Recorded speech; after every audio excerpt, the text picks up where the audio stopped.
নবী গো, বড় জ্বালা এই বুকে, আপনারে সালাম দিতে পারি না শান্তি মতো। পাশ থেকে বেদাত বেদাত চিৎকার ওঠে। ইয়া নবী কইয়া ডাক দিলে কয় মুশরিক। মোস্তফা জানে রহমত নাকি পড়া যাইত না, কয় এটা মাইনসের বানানো দরুদ।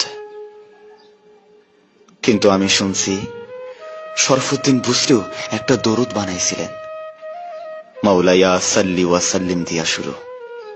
ওইটার ফেমাস লাইন মুহাম্মাদুন সাইয়্যিদুল কওনাইন।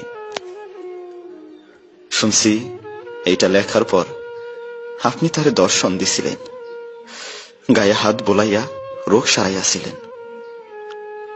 যাইবার কালে দিছিলেন একখান চাদর, প্রেমের নিদর্শন।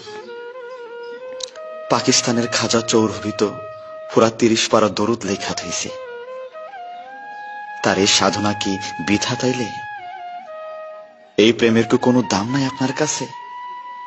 না থাকলে আরবি না পারা লোক কেমনে আরবিতে এই কাম করলো? কোথাও যেন গোল পাইকা গেছে, কি একটা যেন হইছে আপনার উম্মতের মাঝে। কোন এক চক্র যেন খুব গভীরভাবে তাগো বুক থেইকা আপনারে সরাইতে মরিয়া হইয়া কাজ করতেছে শত বছর ধইরা। কারণ চেতনা থেকে আপনি সইরা গেলেই মুসলমানিত্ব সইরা যায়। আপনার অনুভবের অনুপস্থিতি আর ইসলামের অনুপস্থিতি যে সমান্তরাল। আপনি না থাকলে যে ইসলামটাই অশ্বডিম্ব হইয়া যায়, অশ্বডিম্ব হইয়া যায়।